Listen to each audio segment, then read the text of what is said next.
Queridos irmãos, amigos, participantes do projeto EBD em Síntese Podcast, estamos aqui reunidos para mais um comentário da lição, a lição de número 11, do dia 15 de março de 2026. Eu quero saudar todos os ouvintes com a paz do Senhor. Estamos reunidos mais uma vez com o pastor Aldo Dantas. Pai do Senhor, pastor Aldo.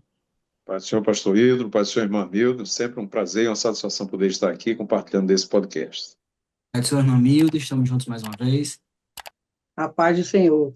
Da mesma forma, estamos sempre alegres em poder participar deste trabalho para a edificação dos santos. Esse é um projeto da Igreja Evangélica Assembleia de Deus, coordenada pelo Departamento de Ensino, cujo o pastor diretor é o pastor Reinaldo Odilo e o nosso pastor presidente, pastor Martim Alves da Silva, a quem todos nós saudamos e agradecemos por esse projeto, essa participação. Essa lição de número 11, ela tem como título O Pai e o Espírito Santo. O texto áureo está em Romanos, capítulo 8, versículo 14, que diz assim: porque todos que são guiados pelo Espírito de Deus, esses são filhos de Deus. A verdade prática extraída desse versículo é: o Espírito Santo nos liberta da escravidão do pecado, confirma nossa filiação em Cristo e nos conduz à herança eterna planejada pelo Pai. Então, a leitura bíblica em classe, que nós não vamos fazer a leitura, está contida em dois textos da Bíblia, Romanos capítulo 8 e Gálatas capítulo 4, é o que vai embasar a nossa lição. E nós temos aqui uma introdução, né? A palavra-chave da nossa lição é filiação. Eu quero aqui oportunizar o pastor Aldo Irmamildo nessa introdução, para que a gente siga com o primeiro comentário. Pastor Aldo. Pastor Hidro, nós vamos estudar sobre o Espírito Santo. A gente já vem estudando sobre ele, né, há 2 lições atrás.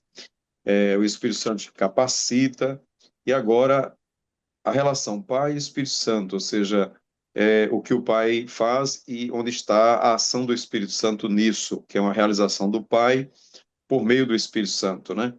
Então a gente vê claramente a Trindade em ação. Então essa lição de hoje fala sobre isso, né?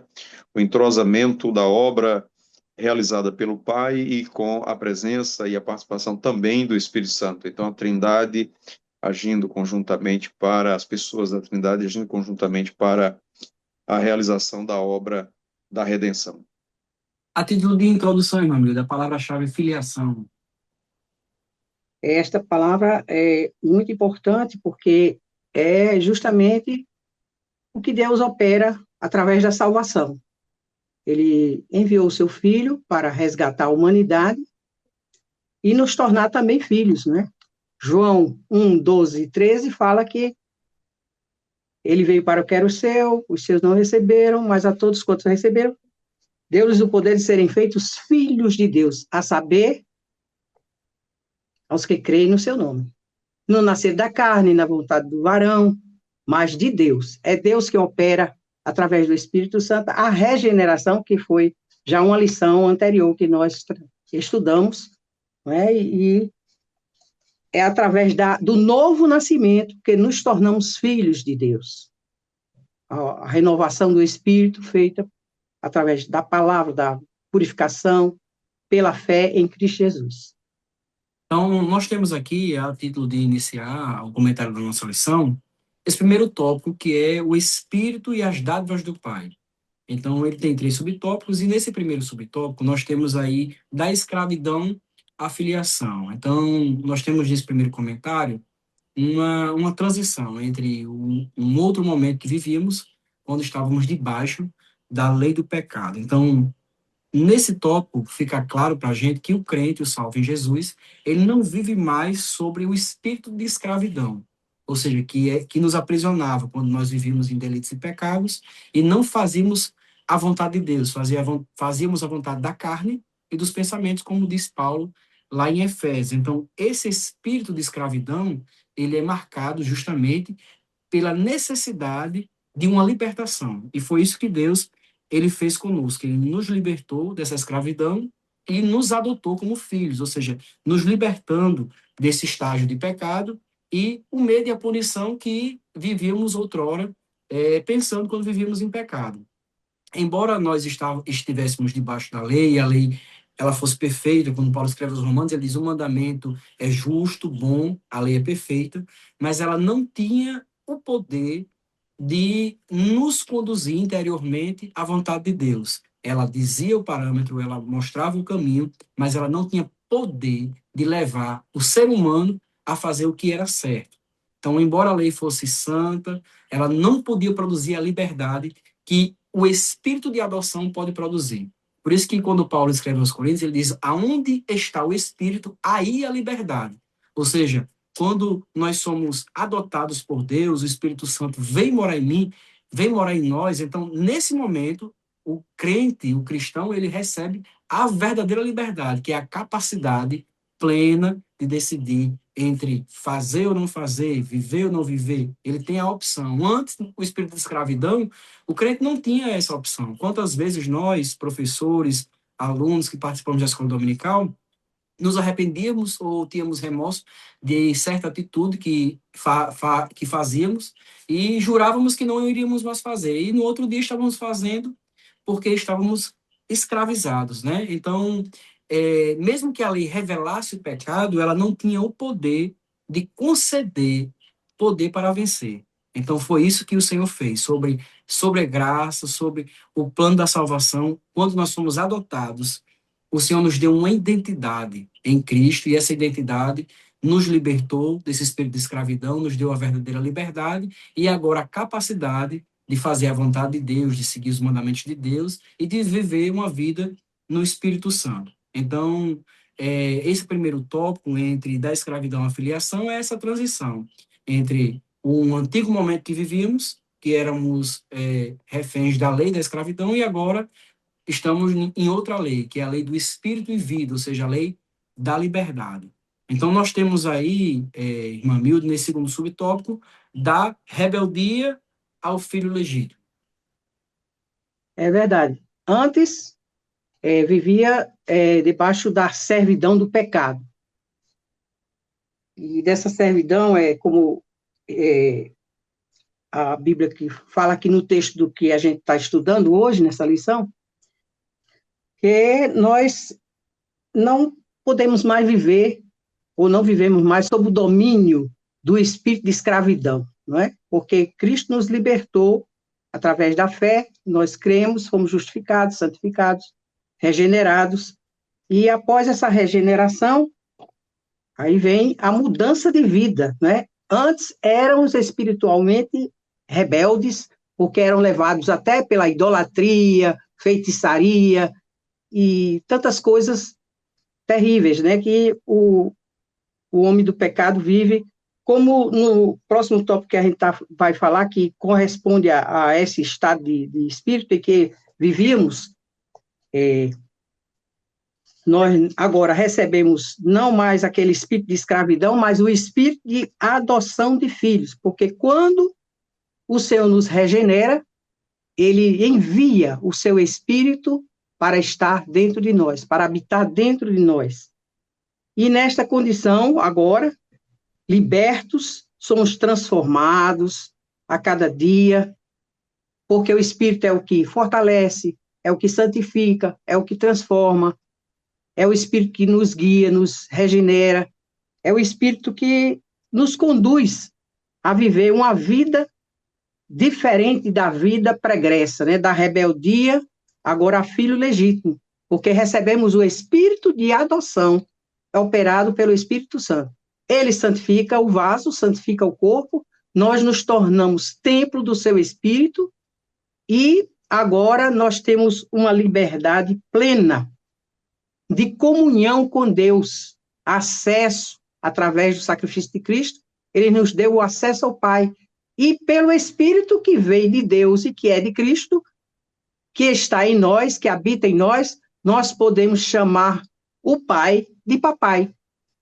É aquela expressão Abba, em aramaico, né? Que o próprio Jesus usou muitas vezes, quando se dirigia ao Pai.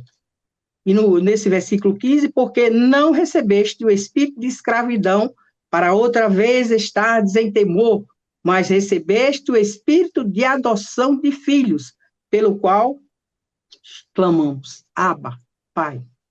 Essa expressão Abba, para aqueles que ainda não conhecem, que são alunos da escola dominical, que se interessam pelo estudo da palavra, é uma expressão em aramaico, e que é uma expressão assim, de forma carinhosa, como a gente fala hoje, painho, paizinho, né? O Abba corresponde ao papai, porque o nome é pater ou pai, né? Mas quando a gente tem intimidade, fala papai, e assim foi que o Espírito Santo operou dentro do nosso coração, testificando que somos filhos, e temos essa liberdade de, diante de Deus, falarmos papai. Temos a confiança em entrarmos neste acesso que Cristo nos deu, de entrarmos na presença do Senhor, do Todo-Poderoso, e termos esta intimidade, o livre acesso, né? A presença do Senhor. Eu acho interessante esse versículo 5, aliás, o versículo de Efésios 2:18, que fala que todos nós bebemos do mesmo Espírito. É o Espírito de Deus que veio sobre nós, que é o Espírito de Cristo. Ele, se eu não for, o Espírito Santo não virá. Foi assim que ele disse. E depois de santificados, nós recebemos esta participação da natureza divina, que nos santifica a cada dia e nos dá esta liberdade de filho de Deus, de andarmos agora na luz. O versículo 18 de Efésios 2:18 diz assim: porque ele, ambos temos acesso ao Pai em um mesmo Espírito. O acesso ao Pai é dado pelo Espírito Santo. Que ambos, é dos ambos os povos, que ele está se referindo a judeus e gentios, que hoje é um só povo, que é a igreja, composta por todos aqueles que creem em nosso Senhor Jesus Cristo e confessam como seu único e suficiente Salvador. Outro benefício do filho tornado legítimo é que ele se torna herdeiro. É interessante, né? Nós temos essa participação, essa intimidade com Deus, essa comunhão, porque também está escrito que nós fomos chamados para a comunhão do Pai, do Filho e do Espírito Santo. Está escrito na palavra. Ele nos chamou para esta comunhão, para andarmos em comunhão com Ele. Não vivermos mais na carne, mas andarmos no Espírito, dirigidos por Ele. Herdeiro de toda a riqueza, porque o filho adotivo, ele tem direito. Ele recebe o direito como filho legítimo. Foi isso que Deus fez conosco. Nós não éramos filhos, mas nos tornamos filhos por adoção. Nós estamos aqui em continuidade, no terceiro subtópico, das trevas à plenitude do Espírito, pastor Alves. Muito bem, pastor Ítalo, irmã Milde. Nesse tópico, né, das trevas à plenitude do Espírito, o que a gente enfatiza aqui? É que o próprio Deus é quem faz isso. Ele nos transporta, não é, da vida de trevas que a gente vivia, ou seja, da vida de pecado, a vida separada de Deus, dessa vida para uma vida para a luz. E quando isso acontece, a gente claramente percebe que é Deus quem faz isso, nos transportando das trevas para a luz. E como é que a gente sabe que não estamos mais nas trevas, que agora estamos na luz? Exatamente pela presença do Espírito Santo. Quando o Espírito Santo, a gente sente a presença do Espírito Santo na nossa vida, o Espírito Santo está presente, como disse a irmã Milde, não é? Testificando com o nosso espírito que agora nós somos filhos de Deus, não é? Nos relacionando com Deus como Pai. Essa é uma prova de que nós não estamos vivendo mais nas trevas. Estamos vivendo agora na luz de Cristo Jesus. E quem fez isso? Foi Deus. Então, daí, não é, esse agir conjunto do Pai com o Espírito Santo. É o Pai que faz, nos dando o seu Espírito. Então, a presença do Espírito é uma prova de que o crente está na luz, de que o crente agora, né, ele desfruta dessa paternidade, que ele é filho de Deus, e isso é que nos dá a segurança e a certeza dessa comunhão, não mais com as trevas, mas a comunhão com Deus, não é? Ele andava nas trevas, agora ele anda na luz. Ele andava na ignorância espiritual, mas agora ele sabe para onde vai. Por quê? Porque está vivendo em plena luz. Ele conhece o caminho para onde está indo. E o Espírito Santo é quem nos guia nesse caminho, nos conduz. Então, ele nos conduz e a gente tem plena confiança de que estamos no caminho certo, que estamos em direção ao reino celestial, né? E tudo isso nos conforta. E quem faz isso é a pessoa do Espírito Santo. Glória a Deus. Então, nesse segundo tópico da lição, nós temos aí o Espírito nos guia na vontade do Pai. Ele é dividido em três partes. Os filhos são guiados pelo Espírito, o Espírito opera a mortificação da carne e o Espírito age conforme o plano de Deus. Então, nesse primeiro subtópico, os filhos são guiados pelo Espírito. É interessante que Paulo ele está nos trazendo aqui uma informação maravilhosa. Ele está dizendo que essa nova vida em Cristo, essa filiação, ela não, a evidência dela não é uma filiação nominal, não é porque dizemos que somos filhos de Deus, mas por uma marca interessante, que é que aquele que é filho de Deus é guiado pelo Espírito Santo. Ou seja, não é apenas uma declaração de fé, mas é uma vida prática de submissão à orientação do Espírito Santo. É isso que Paulo está dizendo aqui em Romanos 8,14. Né? O texto diz assim, eu vou ler aqui, porque todos os que são guiados pelo Espírito de Deus, esses são filhos de Deus. Então ele está trazendo a filiação para essa evidência. Se você quer ver alguém que é filho de Deus, a condução do Espírito é clara na vida dela. Ela se submete à orientação do Espírito Santo. Então, é tanto que aqui o comentarista ele diz que esse verbo guiados, ele aponta um presente passivo, ou seja, indicando que os crentes são continuamente. Você não é guiado hoje, não foi guiado ontem, você foi guiado ontem, é guiado hoje, será guiado amanhã, e enquanto estiver vivo, será guiado pelo Espírito Santo. Ou seja, o tempo é sempre presente. É tanto que ele usa uma referência aqui de João que eu acho interessante, que é a referência que João diz: vós recebestes a unção do santo, e a unção fica em vós, e não precisa que ninguém vos ensine. O que Pedro está dizendo não é que ele está desprezando os líderes humanos e os mestres, os pastores, os guias, até que Paulo, quando vai falar aos Efésios, ele fala que os ministérios são importantes para o aperfeiçoamento dos santos. Deus deu uns para apóstolos, pastores, profetas, evangelistas, então ele coloca o ministério como algo importante. Então, Pedro não está contrapondo o ministério. Ele está dizendo que essa unção, ou seja, o Espírito está implantado em nós e o Espírito tem a capacidade de nos conduzir diariamente na vontade de Deus, que foram as palavras de Jesus. Quando vier o Espírito da verdade, né, ele vos guiará em todas as coisas, que está aqui em João 16, versículo 13.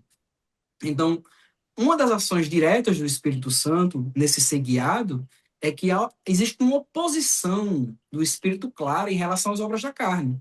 Quando Paulo escreve aos Gálatas, ele vai dizer, e estes opõem um ao outro para que façais o que quereis. Ou seja, o Espírito ele tem uma inimizade com a carne tem uma inimizade com o Espírito. Ou seja, cada um vai guiar para a inclinação. Quando Paulo volta aos Romanos e diz, a inclinação do Espírito é vida e paz, a inclinação do pecado é a morte. Então, essa inclinação, essa orientação, essa direção é uma ação direta do Espírito Santo na vida do salvo. Então, essa orientação, ela também não é forçada, não é que o Espírito Santo age como éramos escravos do pecado. Quando Paulo escreve outros textos lá em Efésios, ele diz que nós éramos escravos. Nós vivíamos mortos e fazíamos a vontade da carne e dos pensamentos, ou seja, a gente não tinha opção.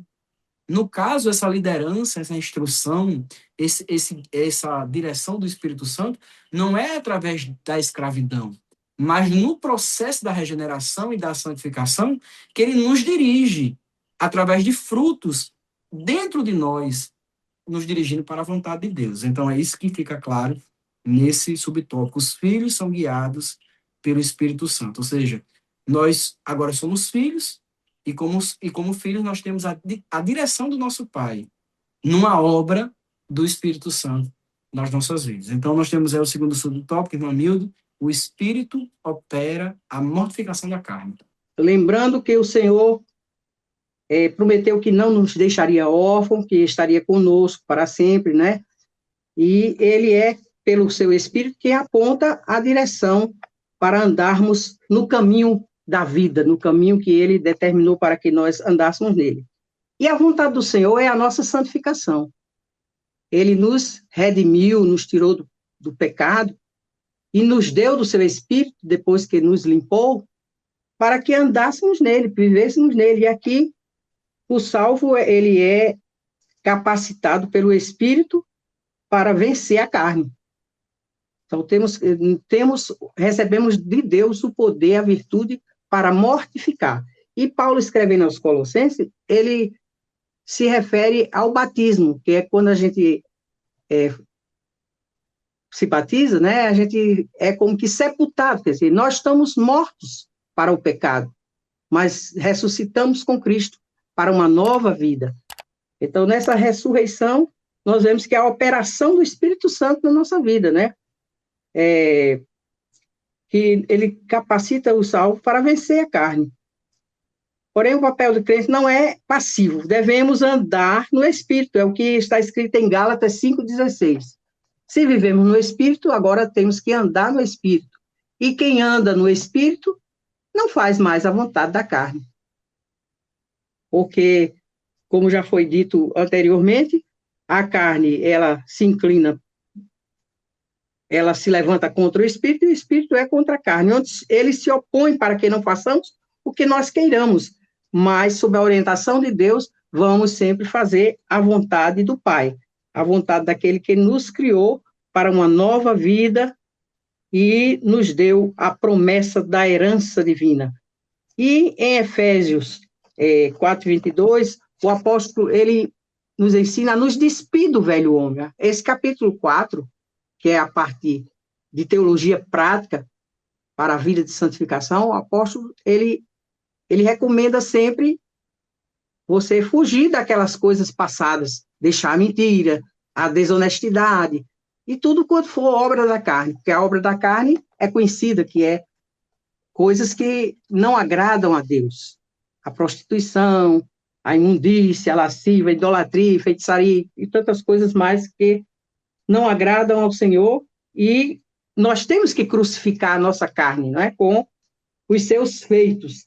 E aqui em Efésios 4:22, eu acho interessante que a gente enfatize isso também para os nossos alunos na classe.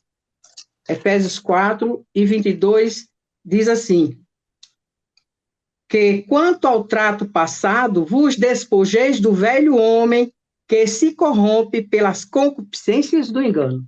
Antes andava no engano do pecado, mas hoje nós estamos na luz, então temos que andar como filhos da luz, glorificando a Deus nos nossos feitos. Aqui em Colossenses também fala do mesmo jeito, o Espírito de verdade, ele nos guia neste caminho de santificação. E Colossenses, 1 Tessalonicenses 4:3, também se refere à vontade de Deus, que é a nossa santificação. Então, a ação do Espírito não apenas mostra o erro, mas também ele transforma, ele nos aperfeiçoa a cada dia, nos fortalece para fazermos a vontade do Senhor e vencermos o pecado, vivermos em contínua luta da mortificação do corpo, da carne, do pecado, né? Da inclinação para o mal, para nos inclinarmos na direção do Espírito Santo, guiados pelo Espírito, fortalecidos pelo Espírito, a fazermos sempre a vontade daquele que nos regenerou e nos deu essa promessa da herança eterna, da vida eterna. Sermos herdeiros e co-herdeiros com Cristo, né? Nós temos agora o terceiro subtópico: o Espírito age conforme o plano do Pai, pastor Alves. Tudo bem, pastor Ítalo, irmã Milde, a gente ouviu, né, a explicação aqui dentro desse tópico maior, que é o Espírito nos guia na vontade do Pai, e eu entendo que esse é o tópico que mais mostra a relação da Trindade na obra da redenção, porque Deus planejou a salvação humana, né? Deus planejou a salvação do homem e o Filho executou e o Espírito Santo aplicou essa obra em nós, né? Então, é tanto que no capítulo 4 de Gálatas, eu acho que é aqui onde tem a aplicação melhor desses três versículos, versículos 4, 5 e 6 do capítulo 4 de Gálatas, que diz: Mas vindo a plenitude dos tempos, Deus enviou seu Filho, né? Deus enviou seu Filho para remir os que estavam debaixo da lei, a fim de recebermos a adoção de filhos. Então, Deus enviou seu Filho a fim de recebermos a adoção de filhos. E porque sois filhos, Deus enviou aos nossos corações o Espírito de seu Filho. Então, nesse mesmo texto, a gente vê Deus enviou seu Filho e Deus enviou o Espírito de seu Filho. Ora, Deus enviou seu Filho para realizar a obra da redenção. E Deus enviou o Espírito de seu Filho, como se dissesse assim, para realizar, né, para dar continuidade à obra do Filho. O Espírito de seu Filho, que foi aplicar essa redenção, essa obra em nossos corações, né? Então a gente estudou a lição, a obra do Filho, e o Espírito Santo faz essa aplicação dessa obra, nos tornando filhos de Deus. Tanto que o texto diz, não é? E porque sois filhos, Deus enviou aos nossos corações o Espírito do seu Filho, que clama, Abba, Pai. Então, o Espírito Santo, ele aplica esta obra aos nossos corações, dando continuidade, assim, à obra do Filho, né? Então, mas tudo isso planejado pelo Pai, ou seja, tanto o Filho quanto o Espírito Santo executando, agindo dentro da vontade do Pai. Então, a Trindade aqui, agindo conjuntamente no mesmo propósito de tornar o homem filho de Deus, de forma legítima, né? Através da obra do Filho e da aplicação da adoção de filhos através da pessoa do Espírito Santo. E a gente vê de forma maravilhosa a Trindade, de forma harmônica, né? Agindo em favor do ser humano. Glória a Deus. Então, nós caminhamos agora para o terceiro tópico da lição, que é a Trindade nos conduz à herança eterna. Nesse primeiro subtópico, com o título Herdeiros de Deus por Adoção, o comentarista está extraindo da lição o pensamento de Paulo, inspirado pelo Espírito Santo, de que a doutrina da herança é inseparável da doutrina da adoção. Ora, se eu entro na família de Deus, logo agora eu sou herdeiro de Deus. Se eu sou filho, eu tenho direito à herança.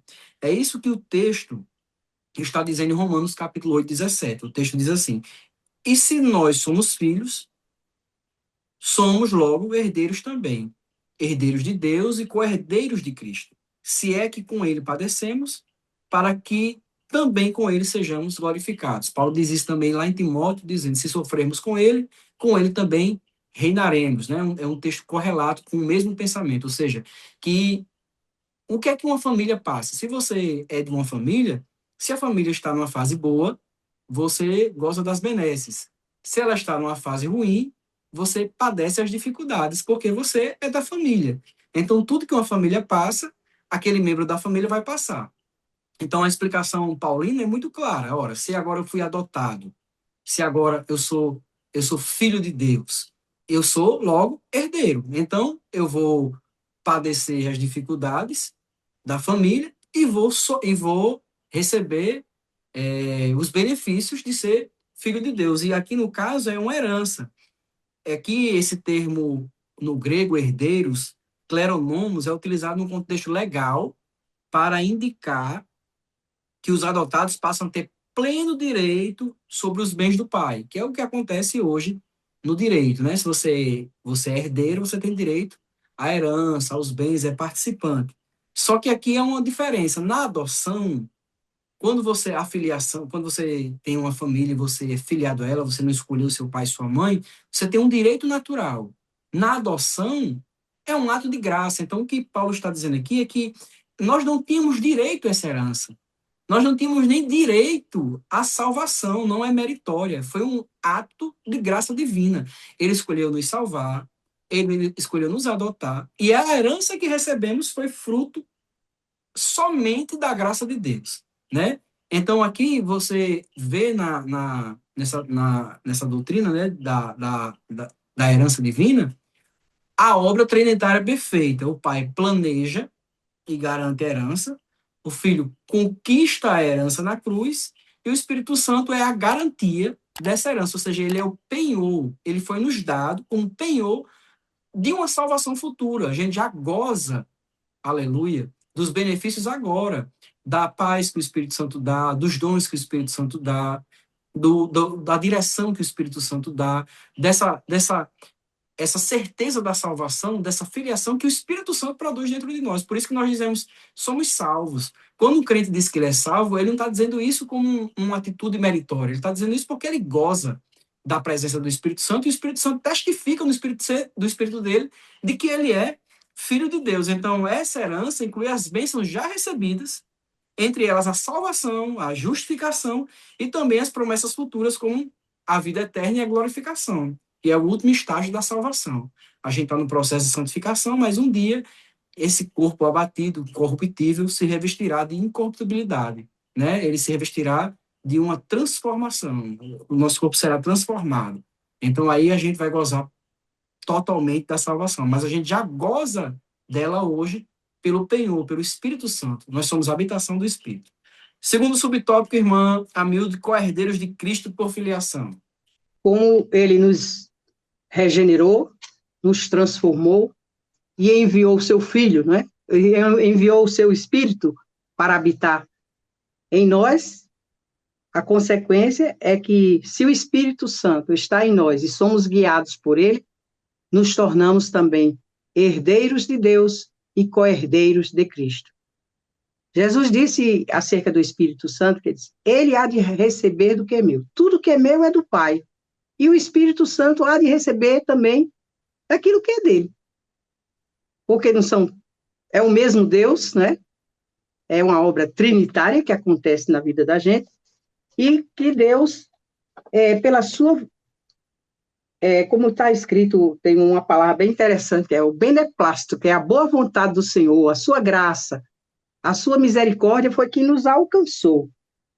E nesse texto aqui, nós vemos também uma coisa interessante, é que esta herança que o Filho reparte conosco, ela também tem um processo para a gente tomar posse dela, né?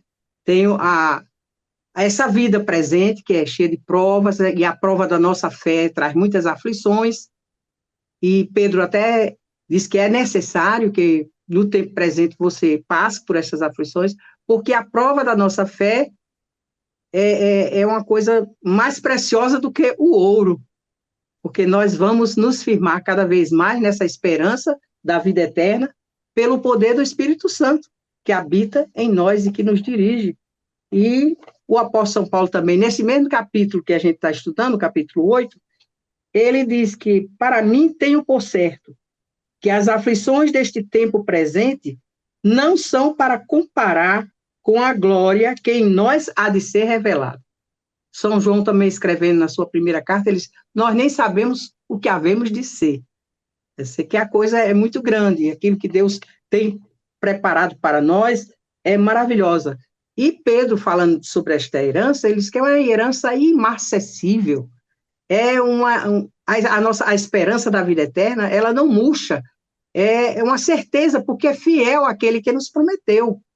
E ele que prometeu, ele é capaz de fazer todas essas coisas. E o propósito de Deus, de nos tornar uma família com Cristo, sendo Cristo um primogênito, é nos transformar conforme a imagem do seu Filho, que todos sejam santificados e cheguem à semelhança do seu Filho, andando na luz com ele, estando na luz, na plena comunhão com o Pai, com o Filho, com o Espírito.